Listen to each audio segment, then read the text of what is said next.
దేవుని పిల్లలుగా మరొక రోజు ఈ రీతిగా దేవుని మాటలు వినడానికి దేవుడు మంచి సమయాన్ని మనకి కూడా మరి దయచేసి ఉన్నారు అనే సంగతి మనకి తెలుసు. ఎందుకంటే ఈ సమయం అనేది దేవుడు మనకి ఇవ్వకపోతే మనము ఈ భూమి మీద ఉండేవాళ్ళము కాదు. ప్రతి సమయము కూడా దేవుడు ఆయన కృప చేత మనకు అనుగ్రహిస్తున్నట్టుగా మనం ఎన్నో సందర్భాలలో దేవుని వాక్యాన్ని మనం వింటున్నాము. మంచిది. మనుషులుగా ఈ లోకములో ప్రతి విషయములో మనము శ్రద్ధ కలిగి ఉంటాము. లోకములో మనిషిగా మనము పుట్టిన తర్వాత ఎన్నో వాటిని సంపాదించుకోవడానికి మనము ప్రాకులాడుతూ ఉంటాము. ఈ భూమి మీద ధనం కానివ్వండి, పేరు కానివ్వండి, ఆప్తులను కానివ్వండి, అనురాగులు కానివ్వండి, జనములు కానివ్వండి, ఈ విధముగా మనం చెప్పుకుంటూ పోతే ప్రతిదీ కూడా సంపాదించుకోవడానికి మనిషిగా మనము పడని ప్రయాసం అంటే ఇది కూడా లేదు. ఎందుకంటే ప్రయాసపడితేనే దీనిని మనము సంపాదించుకోగలము. కష్టం లేకపోతే, ప్రయాసం లేకపోతే దీనిని కూడా మనము సంపాదించుకోలేము. అందుకే సొలొమోను మహారాజు అంటూ ఉంటాడు, సోమరి చీమల యుద్ధకి వెళ్ళి జ్ఞానాన్ని సంపాదించుకో. ఎందుకంటే అక్కడ చీమలు కూడా సృష్టిలో అతి చిన్న జంతువులు అయినప్పటికీ కష్టపడి సంపాదించుకున్నాయి అని చెప్పడానికే. చీమల దగ్గరికి ఎంతకెళ్ళమన్నాడు?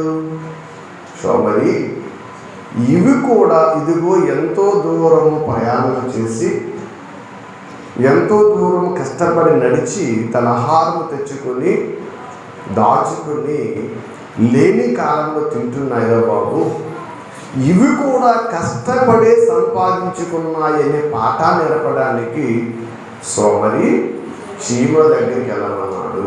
అంటే ఒక్క విషయంలో మనం ఆలోచన చేస్తే, కష్టపడకపోతే, శ్రమపరచకపోతే ఈ భూమి మీద దీన్ని కూడా మనము పొందలేము అనే సంగతి మనందరికీ తెలుసు. మరి లోకంలో భూమి మీద ఎంతోమంది ఎన్నో వాటిని సంపాదించుకున్న వ్యక్తులను పరిశుద్ధ గ్రంథంలో మనం చూస్తూ ఉన్నాము. ఎన్నో సందర్భాలను మన వాక్యాన్ని దైవజనుల ద్వారా మనం వింటూనే ఉన్నాము.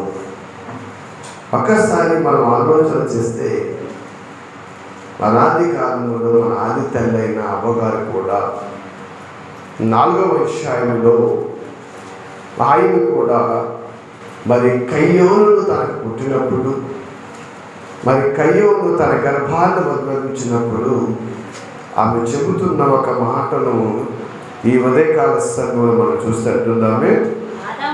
ఆదాము తన భార్య అయిన అవ్వని కూడినప్పుడు ఆమె గర్భవతి అయి కయ్యోనుని కని, యెహోవా దయ వలన నేను ఒక మనుష్యుని సంపాదించుకున్నానండి.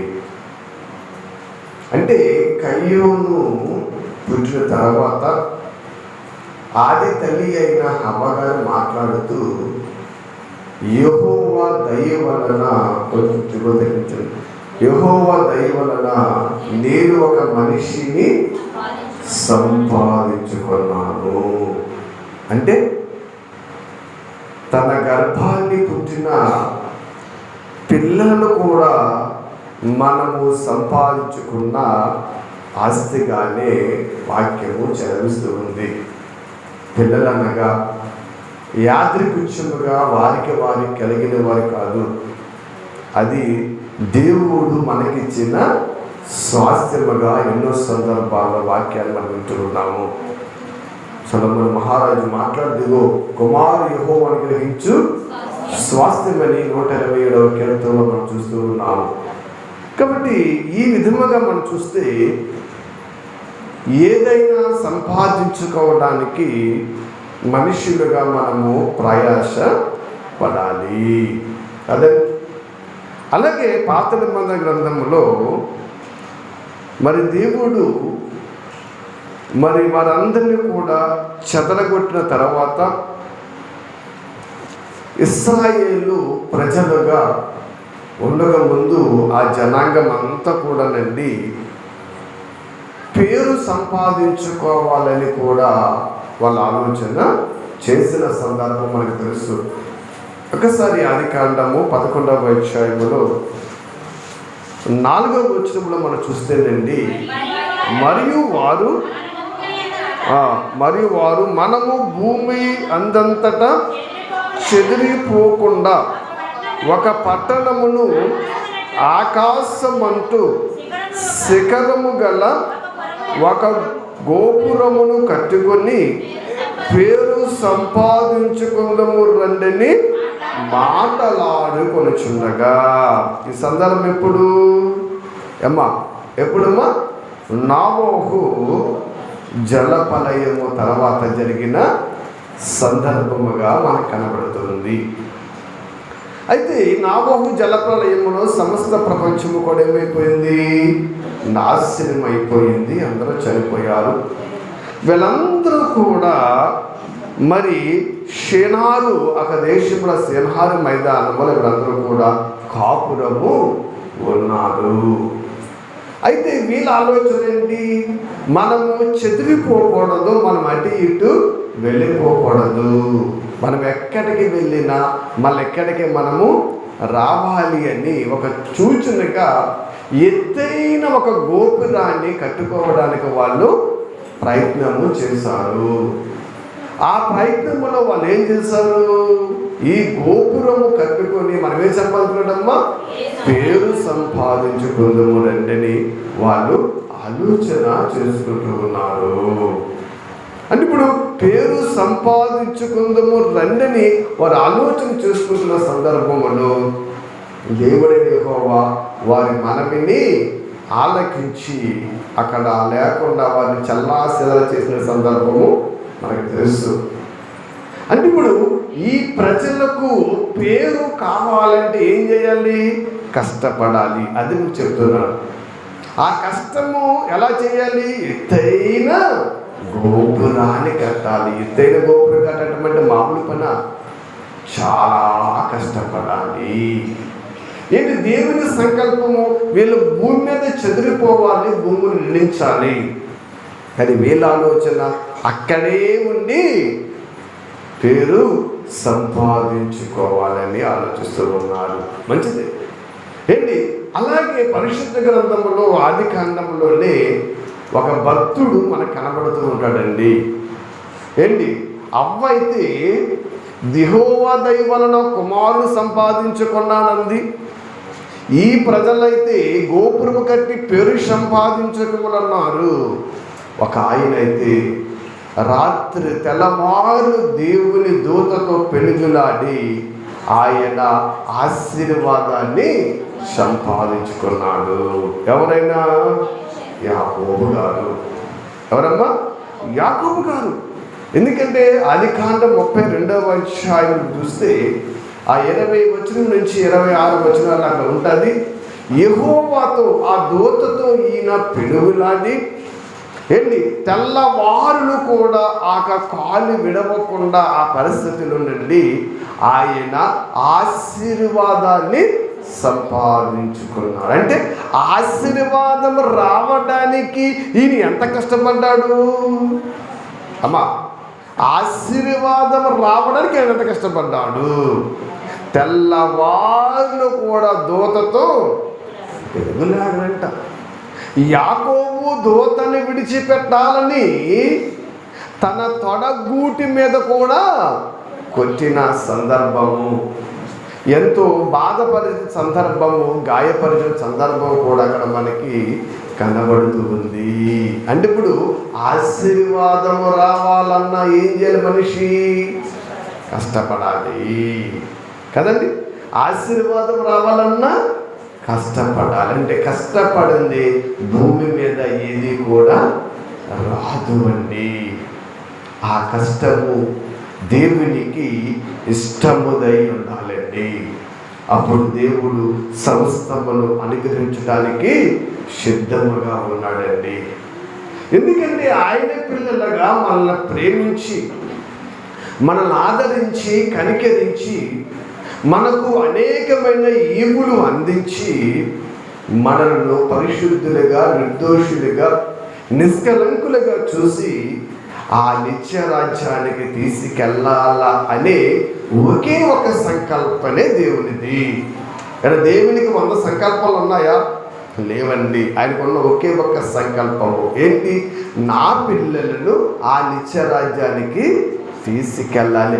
ఆ ఒక్క సంకల్పము కోసమే ఇన్ని వేల కోట్ల సంవత్సరాలు దేవుడు ప్రయాసపడుతూ ఉన్నాడు. ప్రభునందు ప్రియమైన దేవుని బిడ్డలుగా మనం ఆలోచన చేసినట్లయితే ఆలోచన చేయండి ఏంటి. అలాగే మరి ఎలీషా దగ్గర గెహాజీ అనే ఒక శిష్యుడు ఉన్నాడు కదా, తెలుసు కదా, చాలా సందర్భాలు మనం విన్నాము కదా. ఆయన కూడా కష్టపడి సంపాదించుకున్నాడు, కష్టపడకుండా సంపాదించుకోలేదండి. ఈయన దగ్గరికి వచ్చాడు ఏంటి, మరి ఆయన స్వస్థత పొందాడు, నయోమి వెళ్ళిపోయాడు. వెళ్ళిపోయిన సందర్భంలో ఈయన అగులు బొగులు పరిగెత్తుకుంటూ వెళ్ళి ఏంటి, నా యజమానుడు దగ్గరికి ఇద్దరు మనుషులు వచ్చారు, మరి వాళ్ళిద్దరూ కూడాను ఇవ్వడానికి యజమానుడు ఇదిగో కొంత వెండిని, కొన్ని వస్త్రాలు వారికి ఇమ్మన్నాడు అని ఈయన కూడా చాలా పరుగునెళ్ళి ప్రయాసపడి సంపాదించుకున్నాడు కదా. ఏం సంపాదించాడు ఈయన? ఏం సంపాదించాడండి? రోగాన్ని సంపాదించాడు. ఎన్ని కావాలన్నాడు? అతను అన్నాడు రెట్టింపు వెండిని పట్టుకెళ్ళమన్నాడు. పైగా మొయ్యడానికి 2 మనుషులు కూడా పంపించాడు. మొయ్యడానికి 2 మనుషులు కూడా పంపించాడు. వచ్చింది వెళ్తేనే అంటున్నాడు, గెహాజీ ఎక్కడికి వెళ్ళావు? నేనెక్కడికి వెళ్ళాడు ప్రభా, ఇక్కడే ఉన్నాను కదా, ఎక్కడికి వెళ్ళలేదా? నీ వెళ్ళినప్పుడు నీ వెంట నా ఆత్మ రాలేదా? నువ్వు వాళ్ళు గ్రహించలేదా? అంటే గెహాజీ వెళ్ళే ప్రతి ప్రదేశానికి కూడా ఈ యొక్క గురువు గారి ఆత్మ వెళుతూనే ఉంది. అంటే పరిశుద్ధాత్మ కూడానే ఉంటూ ఉందండి. కానీ ఆయన గ్రహించలేదు. కానీ ఆయన సంపాదించుకున్నాడు, ఆ నయోమి కుష్ఠరోగాన్ని ఈయన సంపాదించుకున్నాడండి. నయామి కుష్ఠరోగాన్ని ఈయన సంపాదించుకున్నాడు. అంటే రోగము రావడానికి కూడా, పాపము రావడానికి కూడా ఏం చేయాలి? కష్టపడాలి. కూర్చుంటే రాదండి. ఏదైనా సరే పని చేస్తే వస్తుంది అనే ఒకే ఒక మాట మనకి అర్థమవుతుంది. ప్రభునందు ప్రియమైన దేవుని బిడ్డలుగా ఇవాళ దేవుని రాజ్య వారసులుగా మనం ఎన్నో సందర్భాల్లో దేవుని మాటలు వింటూ, ఆయన వాక్యాన్ని వింటూ, ఆయన వాక్యానుసారముగా మనం జీవించకపోతే, బ్రతకకపోతే మన నిత్య రాజ్యం అలాగ వస్తుంది. ఏంటి, పరలోక రాజ్యం అనేది కూడా కూర్చుంటే వచ్చేది కాదు, వింటే సరిపోయేది కాదండి. దానికోసం కూడా మనం ఏం చేయాలి? పని చేయాలి. అందుకని నా తండ్రి వ్యవసాయకుడు. మనమందరం ఆ వ్యవసాయ తోటలో నరమొక్కలము. ఆయన వ్యవసాయకుడైతే నరమొక్కలుగా ఉన్న మనం ఏం చేయాలి? ఇప్పుడు ఏం చేయాలి అమ్మా? ఫలించాలి, కాయాలి కాయలు. అంటే మొక్క కాయడము కూడా కష్టపడటమే, ఫలించడము కూడా కష్టపడటమేనండి. కానీ నేటి సమాజము పరిస్థితులు ఎంత భిన్నముగా ఉన్నాయో ఎన్నో సందర్భాలు మనం చూస్తూ ఉన్నాము. మంచిది, కానీ లోకములో ప్రతి దాని కోసం మనిషి ప్రయాసపడతాడు, కష్టపడతాడు, శ్రమ పడతాడు, ఎంత సమయాన్నైనా హెచ్చిస్తాడు కదండి. దేవుడి దగ్గరికి వచ్చేటప్పటికి మాత్రము అసలు మనిషి కష్టపడడానికి ఇష్టపడడండి. అక్కడే క్రైస్తవ్యము మోసపోతూ ఉంది. ప్రభునందు ప్రియమైన దేవుని బిడలగా, దేవుని పని అంటే కష్టముతో కూడినది, దేవుని పని అంటే భారముతో కూడినది, దేవుని పని అంటే నింద్రతో కూడినది, అవమానాలతో కూడినది, రోగాలతో కూడినది, లేబులు, కష్టాలు, ఇలాగ లోక సంబంధమైనవి ఎన్నో మన చుట్టూ వెంటాడుతూ ఉంటాయండి. ఎంతోమంది భక్తుల జీవితాన్ని మనం చూస్తూ ఉన్నాము, వారు పడిన పాటలు మనం చూస్తూ ఉన్నాము. అంటే నిత్యరాజ్యం సంపాదించుకోవడానికి వాళ్ళు ఎంత కష్టపడ్డారో మనం చూడాలి. ఇవాళ ఒక మనిషికి కూలికొని రావాలంటే ఉదయం వెళ్ళి సాయంకాలం వరకు కూడా కష్టపడాలి. కష్టపడిందే ఏ యజమానుడు జీతాన్ని ఇవ్వడు. మంచిది.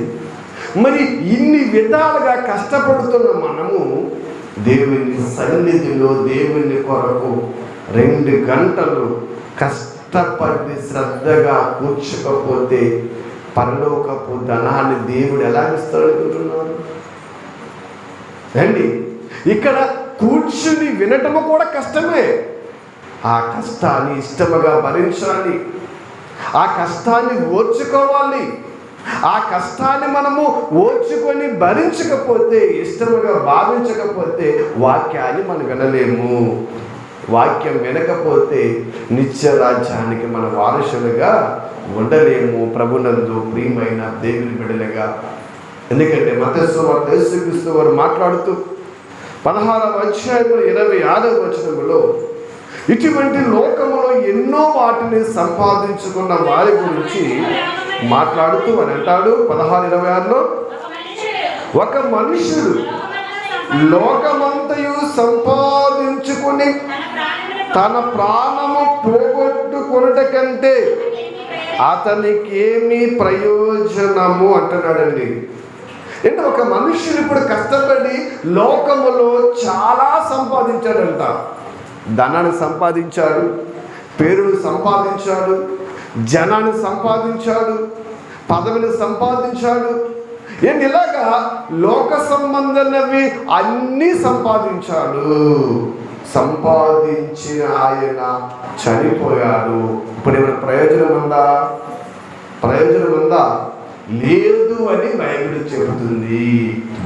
మరి దేనిని సంపాదిస్తే ప్రయోజనం ఉంటుంది? ఏంటి పేరు సంపాదిస్తే ప్రయోజనం ఉండదా?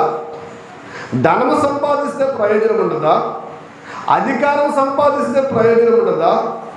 జనాన్ని సంపాదిస్తే ప్రయోజనం ఉండదా? అండ్ ఏది సంపాదించినా ప్రయోజనం ఉండదా?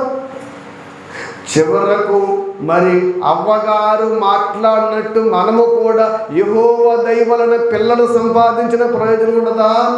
ఉండదు. పిల్లలు ఎందుకంటే వృద్ధాప్యములు నిన్ను ఆదుకోవడానికి, అలా ఆదుకోవాలని నీవు వారిని దేవుల్లో పెంచడానికి ఇస్తున్నాడండి. పరలోకం వెళ్ళిన తర్వాత భార్య ఉండదు, భర్త ఉండడు, పిల్లలు ఉండరు, ఎవరు ఉండరండి. అక్కడ అంతా ఒకే కుటుంబం. ఏ కుటుంబం? పరిశుద్ధుల కుటుంబం. అంతేగాని అక్కడ కూడా బొప్పలపల్లి వారి కుటుంబం, పోతురాజు వారి కుటుంబం, లేకపోతే ఇలాగ పనవెల వారి కుటుంబం, ఇలాగా మన కుటుంబాలు అనుకోవాలి. అక్కడ పరిశుద్ధుల కుటుంబము ఒక్కటే కుటుంబం అండి. అవన్నీ ఈ లోకములో మనందరికీ ఒకే పేరు పెడితే ఎవరు పిలుస్తారో తెలియదు కనుక దేవుడు ఇంటి పేరున్నది ఒంటి పేరున్న దేవుడు మనకిచ్చాడండి. అది ఈ లోకంలో పిలవబడ్డానికే. అంతే కదమ్మా. అందరికి ఒకే పేరు ఉంటే ఎలా ఉంటుంది? ఏమో మనం విన్నాం కదా, ఒక స్వస్థత మన మహాభక్తుడు ఎంతో మందిని స్వస్థత చేస్తున్నాడంట, ఎంతో మందికి మరి ఆరోగ్యం ఇస్తూ ఉన్నాడంట కదా.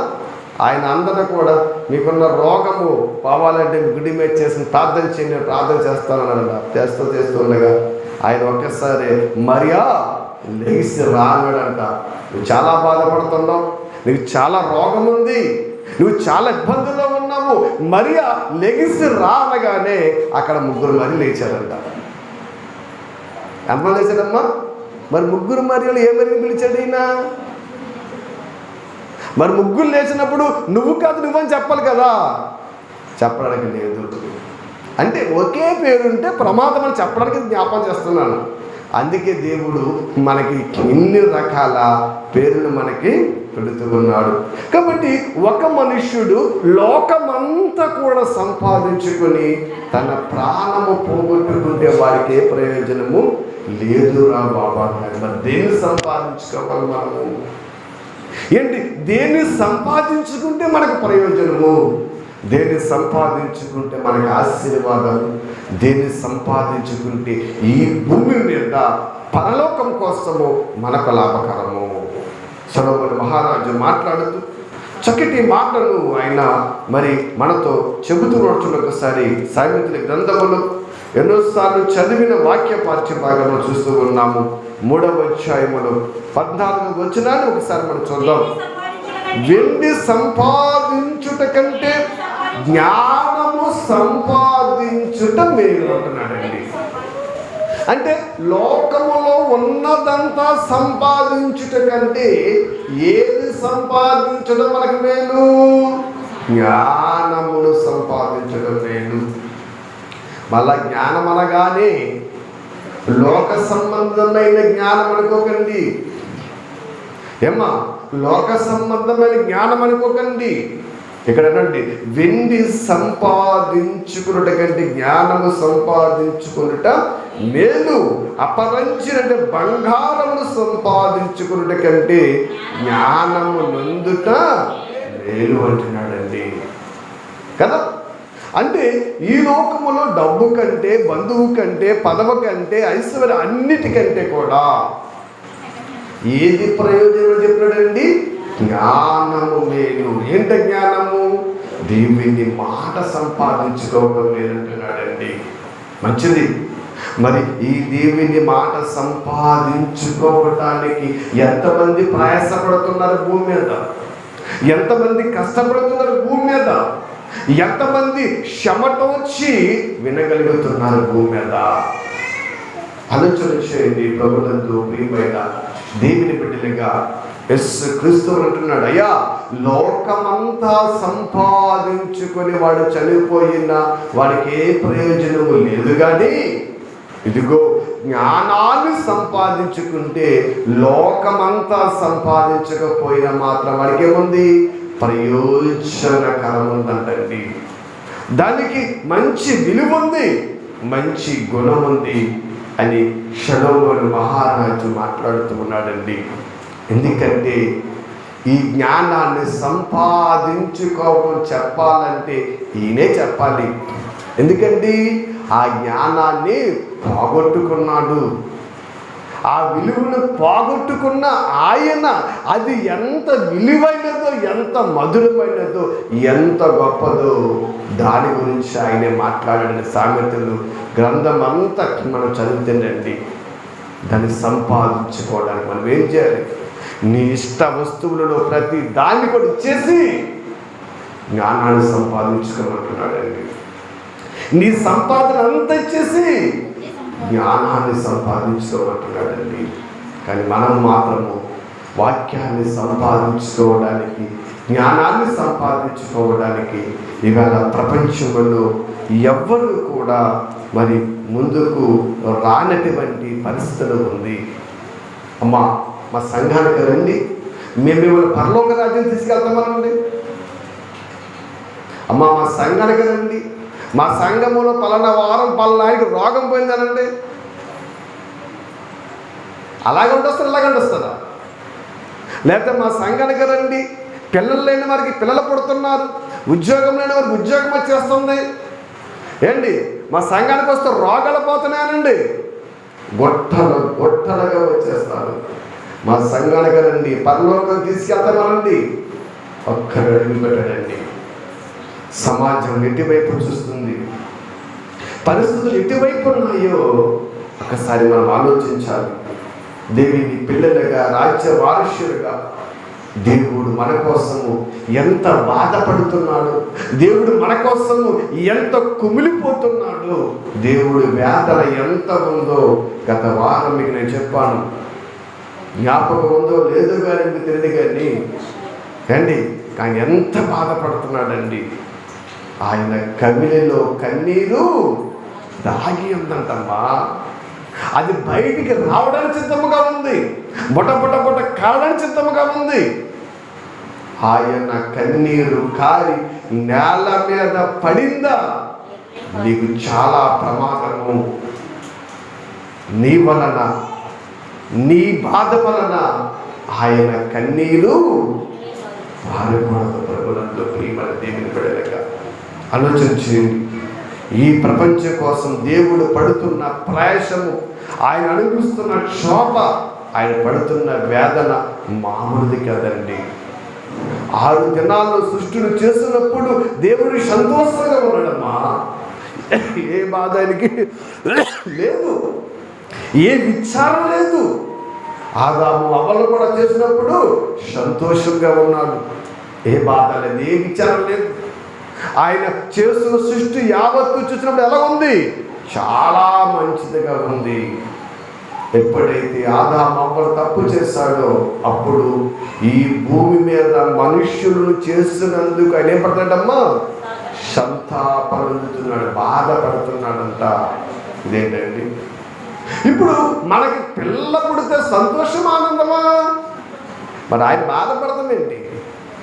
పిల్లలు పుడితే సంతోషం మనం కదా ఏంటి? పిల్లలు పుడితే ఎంత ఆనందంకి మనం వాళ్ళ కోసం ఎంతైనా ఖర్చు పెడతాం, ఎంత వేడుకైనా చేస్తాము, ఎందుకంటే ఆనందము. కానీ ఆయన భూమి మీద మనుష్యులు చేసినందుకు ఎందుకు సంతాపడుతున్నాడు?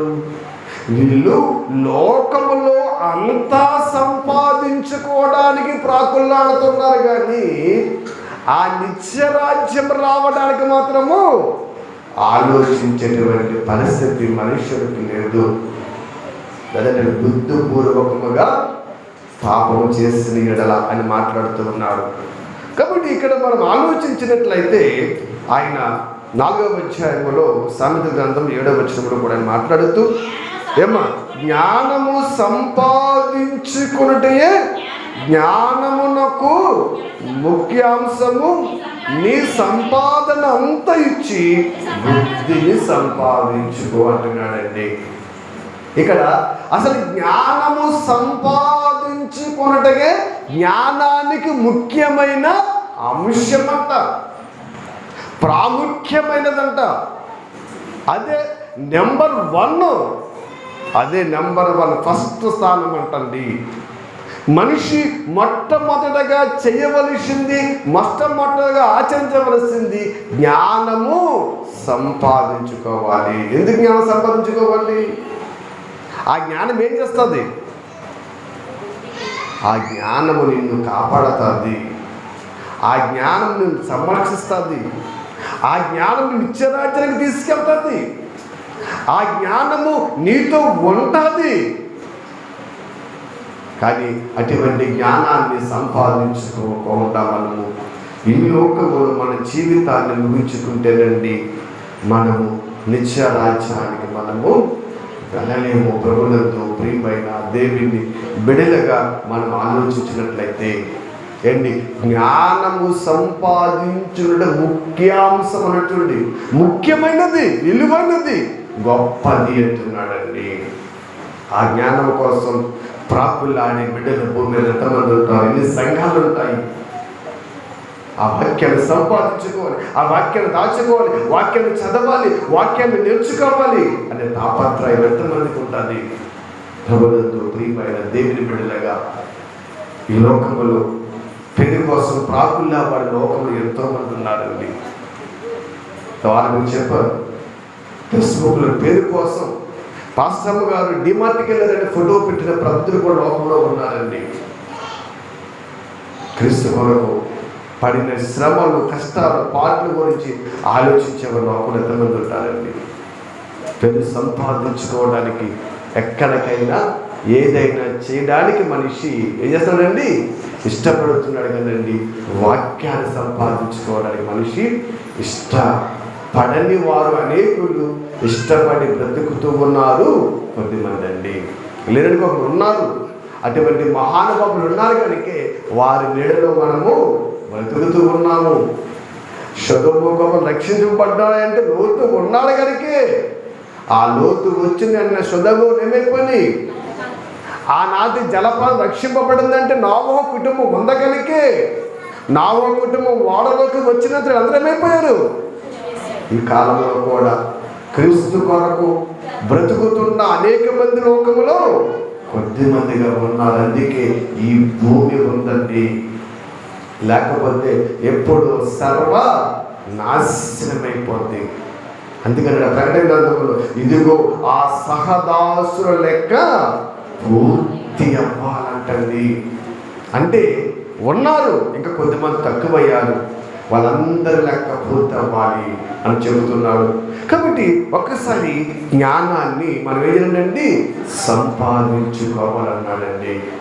అయితే కొత్త నిబంధన భక్తుడు పౌలు గారైతే ఏమి సంపాదించుకోవడానికి ఆయన ప్రయాసపడుతున్నాడో ఒక్కసారి మనం చూస్తానండి. మొదటి కొరింథీయులకు రాసిన పత్రిక 1:20 చూస్తే ఇక్కడ మరి పౌలు గారు మాట్లాడుతున్న మాట ఒకసారి మనం చూస్తాం. చూడండి ఏమనండి, ఆయన యూదులకు ఆటంకముగాను అన్యజనులకు వెరితరముగాను ఉన్నాడు, కానీ యూదులకేమి గ్రీసు దేశస్థులకేమి పిలవబడిన వారికి క్రీస్తు దేవుని శక్తియు దేవుని జ్ఞానమునై ఉన్నాడు అంటున్నాడండి. ఇక్కడ సామెతలు గ్రంథములో సొలొమోను గారు మాట్లాడుతూ ఏమి సంపాదించుకోవడమ్మా? జ్ఞానాన్ని సంపాదించుకోమన్నాడు కదా. అంటే ఇప్పుడు జ్ఞానాన్ని సంపాదించుకోవడం అంటే మనం ఎవరు సంపాదించుకోవాలి? క్రీస్తుని సంపాదించుకోవాలి. ఎవరు సంపాదించుకోవాలమ్మా? క్రీస్తుని. ఎందుకంటే చూడండి, ఏంటి యేసుక్రీస్తు అంట దేవునికి జ్ఞానమును శక్తినై ఉన్నాడు అంటండి. అంటే దేవునికి జ్ఞానమై ఉన్నాడు ఎవరు? యేసుక్రీస్తు. అందుకే కలిగి ఉన్నది ఏది ఆయన లేకుండా కలగలేదు. జ్ఞానమునకు మూలమని చెప్తున్నాడండి ఎవరు? యేసుక్రీస్తు వారు. ఆ క్రీస్తుని మనం సంపాదించుకోవాలి, ఆ క్రీస్తుని మనం ధరించాలి. ఆ క్రీస్తు మన మీద ఎలామ్మా అధికారిగా ఉండాలి. మనము క్రీస్తుకు అప్పగింపబడాలి. అప్పుడే ఆ నిత్య రాజ్యానికి మనం ఎలా ఉంటాం? వారసులవుతాము. ఎందుకంటే పాత నిబంధన పరిస్థితిని వేరు, కొత్త నిబంధనకు వచ్చినప్పటికీ ఆ నిత్య రాజ్యానికి వెళ్ళాలంటే ఎవరి ద్వారా వెళ్ళాలి? యేసు ద్వారా వెళ్ళాలి. నా ద్వారా తప్ప అన్నాడండి కదా. అంటే ఇప్పుడు మనం ఏం చేయాలి? క్రీస్తుని సంపాదించుకోవాలి. జ్ఞానం అంటే క్రీస్తు కదా. ఇప్పుడు క్రీస్తు మన మధ్య ఎలా ఉన్నాడు? వాక్య రూపంలో ఉన్నాడు, వాక్య రూపంలో ఉన్నాడు, మనతో మాట్లాడుతూ ఉన్నాడు, మనతో సంచరిస్తూ ఉన్నాడు క్రీస్తు వాక్య రూపంలో. అందుకే వాక్యమై ఉన్న యేసు అని కూడా మనం పాటలు కూడా పాడిన సందర్భాలను చూస్తూ ఉన్నాము. అంటే ఇప్పుడు క్రీస్తుని మనము ఏం చేయాలమ్మా? సంపాదించుకోవాలి. పౌలు గారు ఫిలిప్పీయులకు రాసిన పత్రిక 3:8 చూస్తేనండి పౌలు గారు మాట్లాడుతూ చక్కని మాట అక్కడ చూడండి. 3:8 మాట్లాడుతున్నాడు చూడండి. ఆ నిశ్చయముగా నా ప్రభువైన క్రీస్తుని గురించి అతి శ్రేష్టమైన జ్ఞానము నిమిత్తము సమస్తమును నష్టముగా ఎంచుకొనుచున్నాను అని చెప్పి క్రీస్తును సంపాదించుకోలేదండి. పౌలు గారు ఎవరు సంపాదించుకున్నాడు? అయినా క్రీస్తును సంపాదించుకున్నాడు. అందుకనండి, అందుకైనా ఏంటి క్రీస్తు కొరకండి తన జీవితాన్ని త్యాగము చేసిన మొదట కాల శతాబ్దపు క్రైస్తవులలో ముఖ్యుడైన పౌలు గారి గురించి తన పత్రికలలో ఎన్నో మరి వాక్యాలు మనం చూస్తూ ఉన్నాము. నిజమే, ఎందుకంటే క్రీస్తు కోసము సమస్తము పెంటగా ఎంచుకున్నాడు, సమస్తము నష్టపరుచుకున్నాడు. అవమాన, నిందలు, హేళనలు, ఎన్నో పరిస్థితులు, ఉపద్రవాలు, ఆకలి దప్పుకులు, వస్త్రహీనతలు, కొరడా దెబ్బలు ఎన్ని భరించాడండి మహానుభావుడండి. అంటే ఈయన క్రీస్తును సంపాదించుకోవడానికి ఎంత కష్టపడాలా? వారైతే ఎంత కష్టపడ్డారు, మనకైతే అంత కష్టము లేదు. అందుకనండి, మీరు రక్తము కారునంతగా ప్రయాస పడకపోలేదండి. వాళ్ళైతే రక్తాలు కార్చారు, మన రక్తం కార్చకలేదు, చెమట కార్చే చనిపోతుంది. వాళ్ళ రక్తాలు కార్చారు. మొదటి శతాబ్దపు అపొస్తలులు, శిష్యువులండి, అనేక మంది క్రైస్తవులు రక్తాలు కార్చారండి. మన రక్తం కార్చకలేదు, కనీసం చెమటైనా కార్చడానికి క్రైస్తవుడిగా నువ్వు ఇష్టపడుతున్నావా? సుఖం సుఖం సుఖం ఎన్నాళ్ళు సుఖపడతావు? నీ సుఖము నిత్యరాజ్యానికి తీసుకెళ్ళదు, నీ సుఖము నిన్ను పరలోకానికి నడిపించదు, నీ సుఖము నిన్ను నాశనం చేస్తుంది. నీ సుఖము నీకు తెలియకుండానే నిన్ను భయంకరమైన స్థితికి నడిపించేస్తుంది. ప్రార్థన అంటే ఎంతో శ్రమతో కూడింది. ప్రార్థన అంటే ఎంతో కష్టపడని చేయాలండి. ప్రభువైన యేసుక్రీస్తు వారు గెత్సేమనే తోటలో ఆ కొండల మీద మోకాళ్ళుని మహానుభావుడు ప్రార్థిస్తూ ఉన్నాడంటే ఎంత నలిగిపోతున్నాడు, ఎంత వేదన చెందిపోతున్నాడండి. అటువంటి మోకాళ్ళ నుండి చెమట కాచి కష్టపడి చేసే ప్రార్థన నీ జీవితంలో ఉందా? మన బ్రతుకుల్లో ఉందా? ఎంతో లెక్క మనం వెళ్ళిపోగలద్దండి. కొంత లెక్కలను మనం ఆలోచిద్దాం, కొంత లెక్కలను మనం ఆలోచిద్దాం.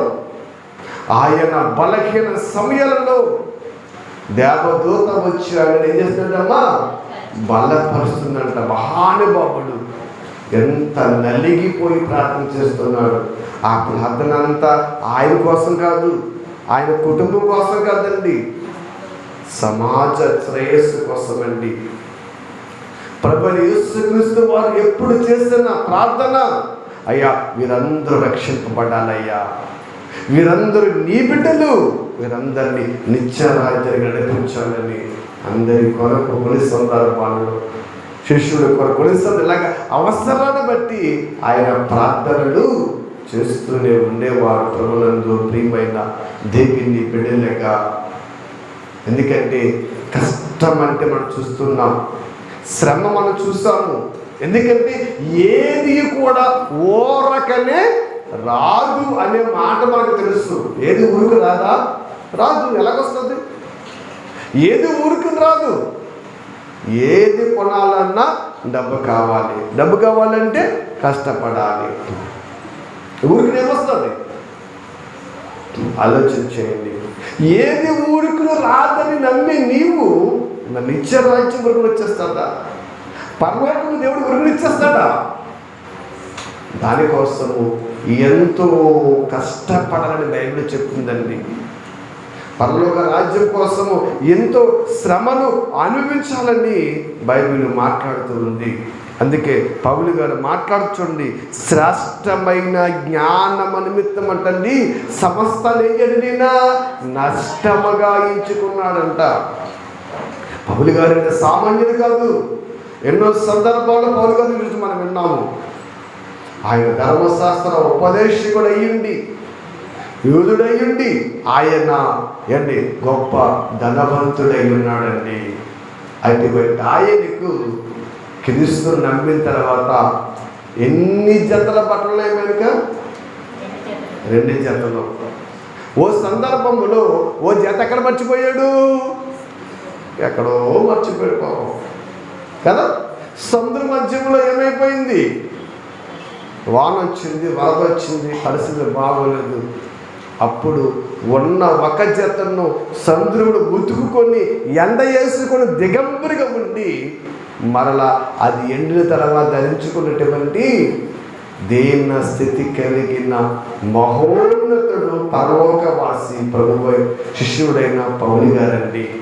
అంటే పరలోకవాసి అనే పేరు రావడానికి ఆయన కష్టం ఎంత ఉంది, ఆయన శ్రమ ఎంత ఉంది, ఆయన బాధ ఎంత ఉంది, ఒక్కసారి మనం ఆలోచన చేయాలి. పౌలు గారంటే సామాన్యుడు కాదండి. మన కోసం, దేవుని కోసం కష్టపడకపోతే, దేవుని కోసం శ్రమ పడకపోతే, దేవుని కోసం నిందలు అవమానాలు ఎన్నో పట్టిని మనం భరించకపోతే నిత్య రాజ్యం అనేది రాదు. ప్రభువులకు ప్రియమైన చూడండి, సమస్తాన్ని ఏం చేయండమ్మా నష్టపరుచుకున్నాడంట. క్రీస్తును సంపాదించుకొని నిమిత్తమంట ధర్మశాస్త్ర మూలమైన నీతిని గాక క్రీస్తునేస్తున్నందు విశ్వాసమైన నీతి అనగా విశ్వాసమైన దేవుని గురించి నీతి గలవాడే ఆయన యందు అగపడు నిమిత్తము అని చూడండి. అంటే ఇప్పుడు దేవునికి నేను కనబడాలి, దేవుని దృష్టిలోకి నేను వెళ్ళాలి. ఎందుకు దృష్టిలోకి వెళ్ళాలి? సామెతలలో చెప్తాడు, ఇదిగో యెహోవా ఆకాశము నుండి ఆయన కన్నులు ప్రతి స్థలాన్ని చూస్తూ ఉన్నావి. మనల్ని కూడా దేవుడు నిత్యము చూస్తూనే ఉంటాడు. ప్రతి క్షణము ఆయన చూపుని మీద ఉంది. నువ్వు అనుకుంటున్నామేమో చుట్టూ ఎవరు లేరు, నేను ఒక్కడని అనుకుంటున్నాను, నేను ఒక్కదాన్ని అనుకుంటున్నావేమో. ఆయన చూపు నీ మీద లేకపోతే నువ్వు భూమి మీద ఉండవు. ఏవో ఒకళ్ళు ఆకాశము నుండి ప్రతి స్థలంలో చూస్తున్నాయంట. నరులను దృష్టిస్తూ ఉన్నాడంట, నరులను చూస్తూ ఉన్నాడంట. ఆ చూసే ఆయన కను దృష్టిలో పడడానికంటండి ఈ పౌలు గారు తాపత్రయము. ఎందుకంటే ఆయన దృష్టిలో క్రీస్తు ద్వారా మనము పడాలి. పడితే ఎక్కడికి వెళ్తాం? నిత్య రాజ్యానికి వెళ్ళిపోతాం. నిజమేనండి, నిజమే.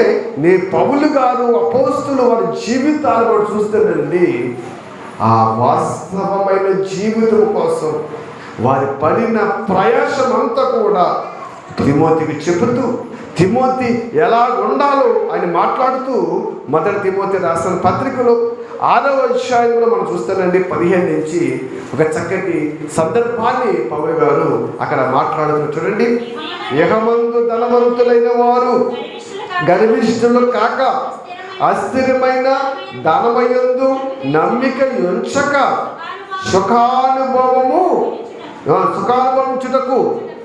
సుఖమును అనుభవించుటకు సమస్తమును మనకు ధారాళముగా దయచేయు దేవుని యందే నమ్మిక ఇంచుడని ఆజ్ఞాపించుము. తిమోతి చెబుతున్నాడు, తిమోతి ఈ లోకములో ఉన్నదాన్నంతా సంపాదించుకోవడానికి మనిషి ప్రాకులాడుతున్నాడు, కానీ ఆ నిత్యరాజ్యాన్ని సంపాదించుకోవడానికి మనిషి ప్రాకులాడలేదు. ఎందుకంటే ఇది అస్థిరమైన ధనము. ఈ ధనము ఉండదు. ఉంటుందా? ధనము శాశ్వతమా? కాదు కదండి. ఒక 5 సంవత్సరాల క్రితం 1000 రూపాయలు కాదు మనకు ఉండేది. ఇప్పుడు ఉందా? చెల్లుతుంది అది? ఎందుకు చెల్లదు? ఎందుకు చెల్లదు? ప్రభుత్వం దాన్ని రద్దు చేసింది. ఇప్పుడు 2000 కాదు స్థిరమైందా? కాదు. మరొక వచ్చి రద్దు చేస్తే అది కూడా చెల్లదు కదా కదా చెల్లదు. కానీ పరలోక ధనము ఎల్లప్పుడూ చెల్లుతూనే ఉంటుంది. దాన్ని మార్చడానికి ఎవ్వరి ధనము కాదండి, మార్పు లేని ధనము. ఆ ధనము కోసము ప్రయాసపడమని ఆయన అంటున్నాడండి. ఆ ధనము కోసము ప్రకటించు నాయన అని మాట్లాడుతూ చూడండి, వారు వాస్తవమైన జీవము సంపాదించుకు నిమిత్తము రాబోవు కాలమునకు మంచి పునాది తమ కొరకు వేసుకొనుచు. వాస్తవమైన జీవాన్ని సంపాదించు అంటే ఇప్పుడు మనం బ్రతుకుతున్న బ్రతుకంత నిజం కాదా? ఇది వాస్తవం అంటే యథార్థం కాదు. ఇది ఏంటి? నిజం కదా? వాస్తవమైన జీవితం అన్నాడండి, యథార్థమైన జీవితం అన్నాడండి, వాస్తవమైనది అదే గొప్ప జీవితం అన్నాడండి. అవును, ఇదంతా కూడా ఏంటంటే ఇది కూడా అండి నటన. ఈ లోకపు నటన గతించుచున్నదని పౌలు గారే మాట్లాడుతున్నాడు. ఇదంతా కూడా నటన. దేవుని పక్షాన్ని వచ్చాము, భార్యనిచ్చాడు, పిల్లనిచ్చాడు, బంధువునిచ్చాడు. ఇవన్నీ పాత్రలు. ఈ పాత్రలలో నటిస్తూ మనముగా ఎక్కడికి వెళ్ళాలి? నిత్య వాస్తవమైన జీవాన్ని మనము సంపాదించుకోవాలి. జీవితము వాస్తవమైనది కాదు. 60-70 సంవత్సరాల జీవిత కాలమే ఈ జీవితం అండి. కన్ను మూస్తే మరో లోకానికి మనము వెళ్ళిపోవాలి. అది వాస్తవమైన జీవితం అంటానండి. ఇది వాస్తవమైన జీవితం కాదా? కాదు, ఇది వాస్తవమైన జీవితం కాదండి. వాస్తవమైన జీవితం అయితే ఈ భూమి మీద మనుషులుగా మనందరూ కూడా ఎలా ఉండాలి? ఇదంతా రంగుల వలయం అంటున్నాడండి. ఇదంతా రంగుల ప్రపంచం అంటున్నాడండి. అండి ఇదంతా కూడా మరి రంగుల వలయం నటన అంటున్నాడండి పౌలు గారండి. ఈ లోకపు నటన గతించిపోతుంది. అందుకే వాస్తవమైనది, నాశనం లేనిది ఎక్కడుంది? పరలోకములో ఉందండి. సుదూర ప్రాంతాలలో ఉంది. ఏంటి? మన చెయ్యకి అందనంత దూరములో ఉంది. దాన్ని అందుకోవాలంటే మనం ఎంతో కష్టపడాలి. అవునండి కదా? అవుతుంది. ఏమో బాటల్ దగ్గర ఉంది, అందుకోవటం ఈజీ కదా. ఇప్పుడు అవి పైన ఉన్నాయి, అందుతాయా? అందుకోవాలంటే ఎగరాలి. ఈ ఎగిరి పట్టుకోవటంలో కాళ్ళు పట్టవచ్చు, చెయ్యి పట్టవచ్చు, కింద పడ తలపగలవచ్చు, కాళ్ళు చేతులు ఎరగవచ్చు. ఎన్నో శ్రమలు పడాలి. అంటే దూరాన్ని ఉన్నది అందుకోవాలంటే మనం ఏం చేయాలి? కష్టపడాలి. ఆ వాస్తవమైన జీవితం సంపాదించుకుని ఉంటే భూమిని మనం ఏం చేయాలి? కష్టపడాలి. శ్రమ, నింద, లేమ, కష్టమా ఏదైనా సరేనండి, ఓపిక కలిగి మనము దేవుని కోసం ఎదురు చూడాలి. అందుకే మనం ఆలోచన చేస్తే చూడండి, ఆ వాస్తవమైన జీవము సంపాదించుకునే నిమిత్తము రాబోవు కాలమునకు వాళ్ళు ఏం చేస్తారంట? మంచి పునాది తమ కొరకు వేసుకొని ఆ మంచి పునాది ఏంటంట?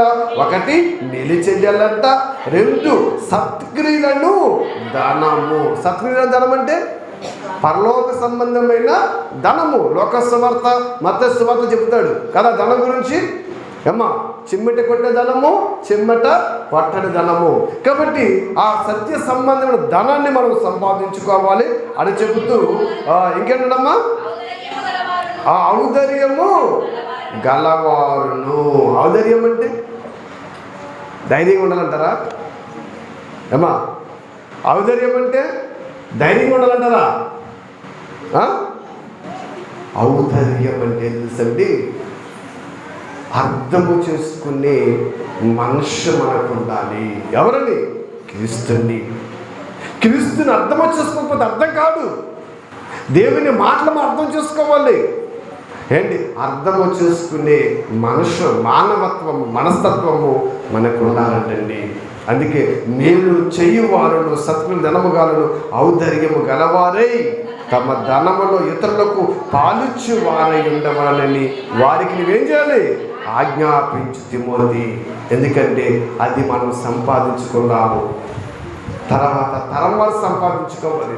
తరాలుగా దానిని వాళ్ళు ఏం చేయాలి? వాళ్ళు సంపాదించుకుంటూనే ఉండి ఆ నిత్య రాజ్యానికి వాళ్ళ వారసులుగా ఉండాలి. తిమోతి జాగ్రత్త. ఎందుకంటే మనిషి లోకములు దేనికోసమైనా ప్రయాసపడతాడు, దేనికోసమైనా కష్టపడతాడు, దేనికోసమైన సమయాన్ని ఇచ్చేస్తాడు, దేనికోసమైన జీవితాన్ని ఇచ్చేస్తాడు. కానీ ఒక్క దేవుని కోసము దేన్ని హెచ్చించడానికి మనిషి ఇష్టపడలేదండి. సమయాన్ని ఇవ్వడానికి ఇష్టపడలేదు, కష్టపడడానికి ఇష్టపడలేదు, దేవుని కోసం ప్రాకుల్యడానికి ఇష్టపడలేదు. మరి ఎక్కడొస్తుంది వాస్తవమైన జీవితము? నిత్యరాజ్యం ఎక్కడొస్తుంది? ఒకసారి ఆలోచన చేయండి ప్రభునందు ప్రియమైన దేవుని బిడ్డలుగా.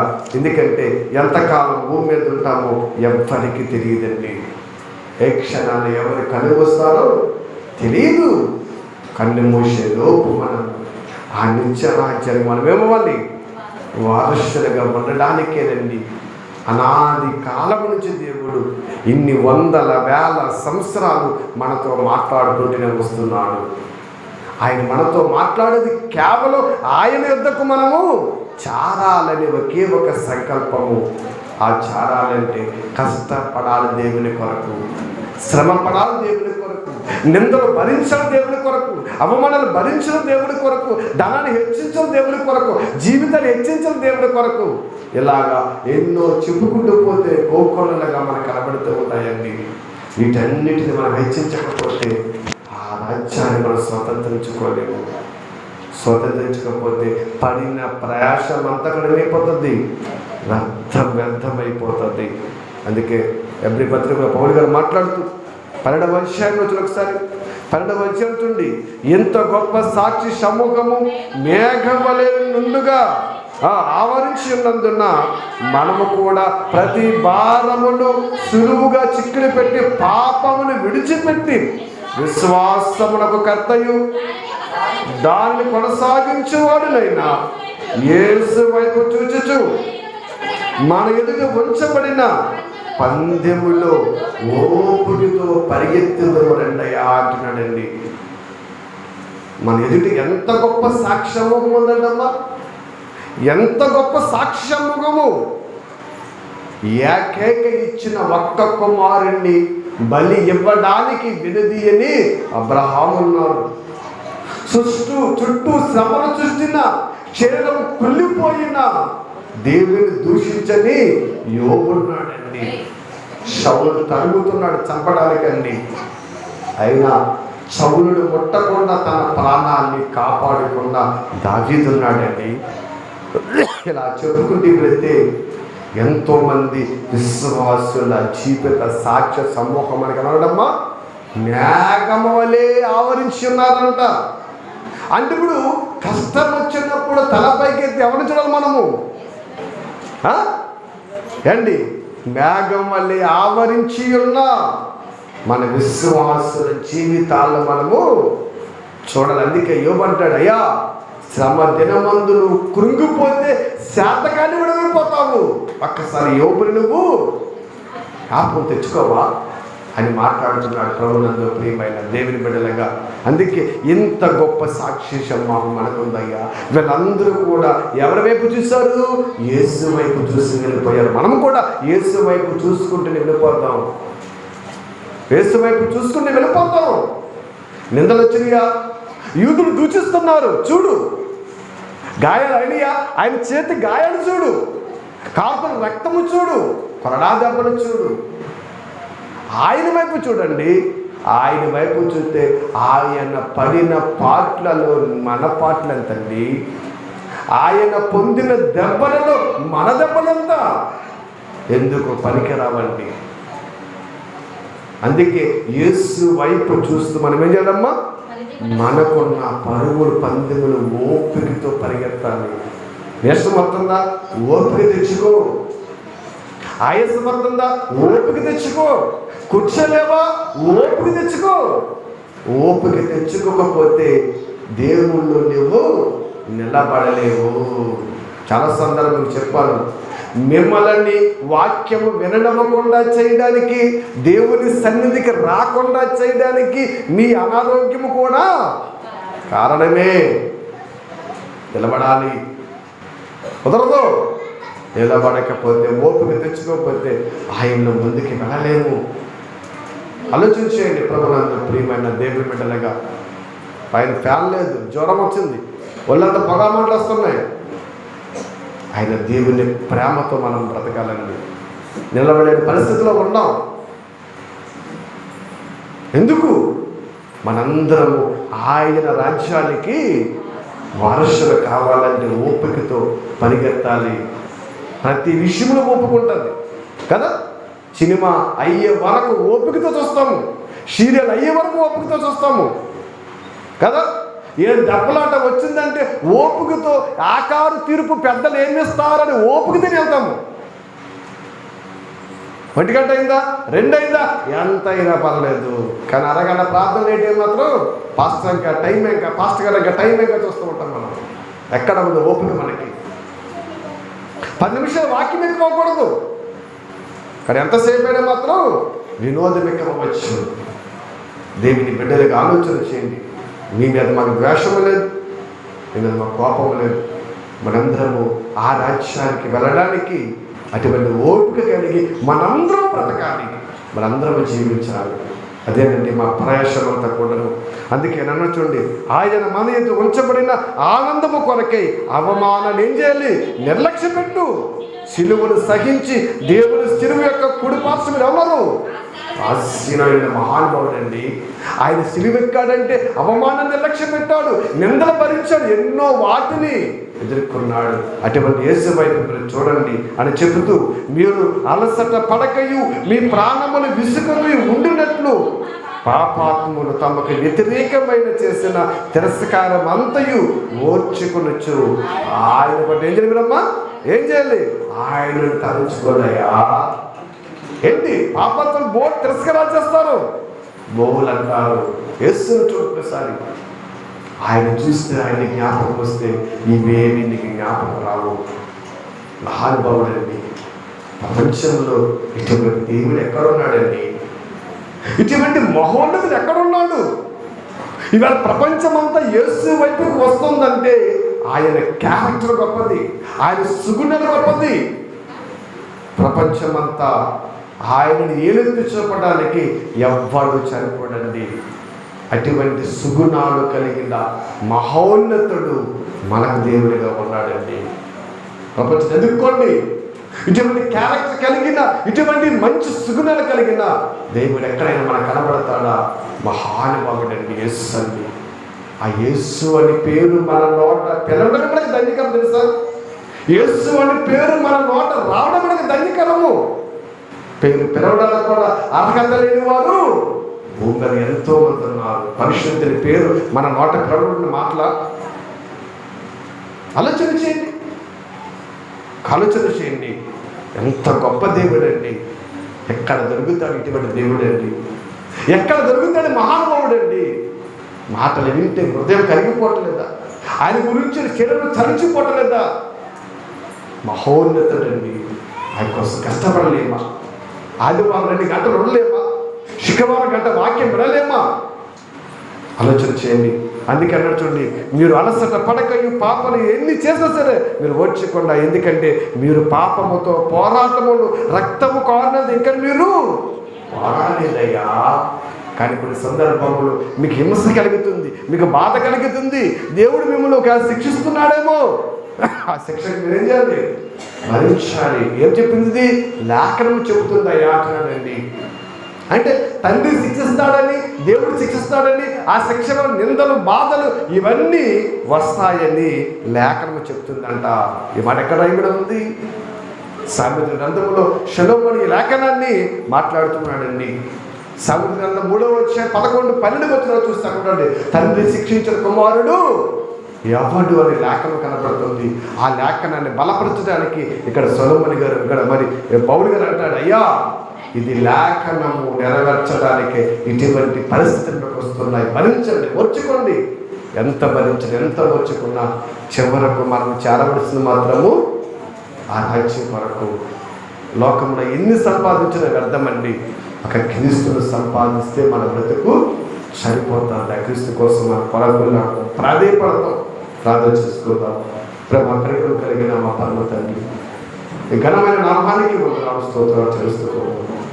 అవునయ్యా, నీ కుమారుడైన క్రీస్తునైనా మా కొరకు పడిన ప్రయాసము ఎంత చెప్పుకున్నా తొక్కివేనైనా, ఎంత విన్నా తొక్కివేనైనా అటువంటి మహోన్నతుల వైపు చూస్తూ లోకములో ప్రతి పరిస్థితిని విడిచిపెట్టినైనా ఆ నిత్య రాజ్యానికి వెళ్ళాలని మా అందరికీ ఆశ ఉంది తండ్రి, మా అందరికీ తాపత్రయం ఉంది. అయితే లోక సంబంధమైన పరిస్థితులు మమ్మల్ని పాడు చేస్తున్నవేమో ఒకసారి మనం జ్ఞాపకం చేసుకోండి. అటువంటి స్థితిగతులకు మేము లోనయ్యి సుఖాన్ని అనుభవించి పారిపోకుండా నిమిత్తము తండ్రి కష్టాన్ని